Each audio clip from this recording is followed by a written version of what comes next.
Mengapa laki-laki menangis? Ungkapan ini sering kita dengar sejak kecil. Selain orang tua, lingkungan sekitar juga mengajarkan anak laki-laki untuk tidak mudah menangis. Laki-laki yang mudah menangis adalah sama saja cengeng. Yang lebih parah, image-nya payah dan lemah juga melekat pada laki-laki yang mudah menangis. Mengapa anggapan ini muncul? Simak penjelasannya. 1. Mengapa pria pantang menangis? Dari dulu laki-laki sering didoktrin untuk tidak menangis. Saat tertangkap basah menangis, kamu bisa langsung dicap lemah. Tidak peduli apa alasannya menangis, pola pikir ini terbawa hingga dewasa. Tak heran, pria mungkin lebih suka menahan air mata dan kesedihan. Dimaksudkan untuk menghindari stigma sosial. Larangan tidak tertulis ini tampaknya muncul dari pengaruh budaya. Hal ini dijelaskan oleh Fiona Forman, penulis dan sekaligus trainer dalam psikologi positif terapan.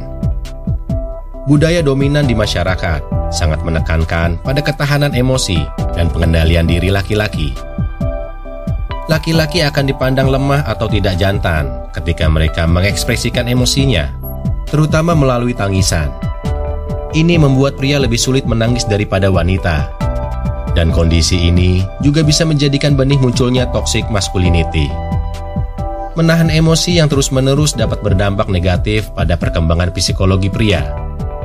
Kurangnya keterbukaan, menutup diri, dan bahkan depresi adalah beberapa di antaranya. 2. Adalah normal bagi pria untuk menangis. Para peneliti di Universitas Cork dan Boston mengatakan bahwa menangis adalah hal yang sangat normal bagi pria. Menangis adalah ekspresi emosional yang sehat. Mereka juga menyarankan untuk mengubah pola pikir yang berbasis gender. Maskulinitas tidak dinilai dari menangis atau tidak.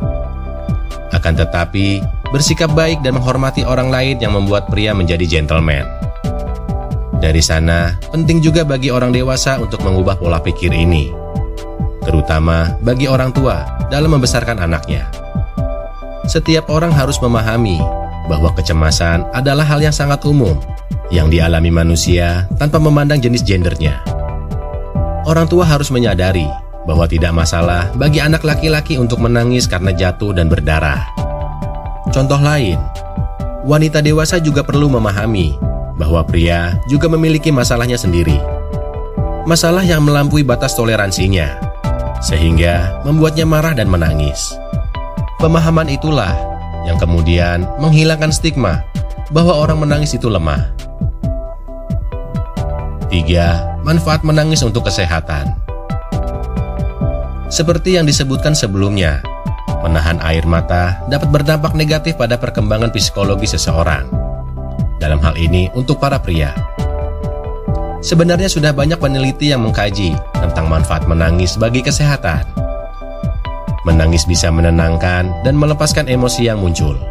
Ini melepaskan sebagian beban dan tekanan batin yang dirasakan sedikit rilis. Menangis juga diketahui melepaskan beberapa hormon pengatur suasana hati, seperti oksitosin, endorfin, dan hormon penghilang stres. Dengan demikian, beberapa manfaat yang kamu rasakan setelah menangis diantaranya sebagai berikut. Poin 1, menenangkan diri. Poin 2, meningkatkan mood. Poin 3, meredakan rasa sakit. Poin 4, meningkatkan kebahagiaan. Selain itu, menangis dianggap sebagai bentuk ketertarikan kepada orang lain. Pelampiasan emosional ini mendorong koneksi dan dukungan antara teman dan keluarga. Sebuah studi yang diterbitkan dalam jurnal Psychology of Men dan Masculinity mengamati kesehatan mental dan tangisan pada sekelompok pemain sepak bola. Sebuah penelitian menemukan bahwa pemain sepak bola yang menangis tentang hasil permainan diketahui memiliki penghargaan yang tinggi atau self-esteem yang lebih tinggi. Sebaliknya, saat menahan tangis, emosi yang seharusnya diekspresikan melalui air mata malah tertahan. Akibatnya, terjadi proses kimia dalam tubuh, seperti hormon, yang kemudian terpengaruh. Dalam jangka panjang, dapat mempengaruhi fungsi tubuh atau fisiologi. Salah satu efek jangka panjang dari menahan emosi terhadap kesehatan fisik adalah meningkatkan ketahanan darah atau hipertensi. Sehingga, stres adalah salah satu faktor yang berkontribusi terhadap tekanan darah tinggi pada seseorang. 4. Waktu yang tepat untuk menahan air mata. Menangis pada pria memang merupakan kondisi yang sangat normal. Namun, dalam kasus tertentu, perlu menahan air mata, yang tentu saja berlaku hanya untuk pria, tetapi juga untuk wanita. Beberapa pekerja publik yang sering menyentuh kemanusiaan pasti sering melakukannya. Mereka harus tetap profesional demi keselamatan publik, seperti tentara, tenaga medis di zona konflik, atau tengah pandemi semacam ini. Stabilitas emosi diperlukan untuk menjaga situasi yang mungkin sudah genting. Catatan kami, menangis adalah perasaan yang sangat alami, baik laki-laki maupun perempuan. Menangis adalah salah satu cara mengatasi stres yang bisa kamu lakukan. Bahkan, menahannya terlalu sering bisa menjadi bumerang. Kesehatan dapat dipengaruhi tidak hanya oleh masalah psikologi, tapi juga oleh tekanan emosi. Perubahan pola pikir ini penting untuk menjaga kesehatan mental kamu. Jika kamu terlalu sering menahan emosi selama ini, dan kamu mengalami masalah kesehatan yang tidak dapat dijelaskan secara medis, kamu mungkin perlu mempertimbangkan untuk menemui seseorang yang ahlinya.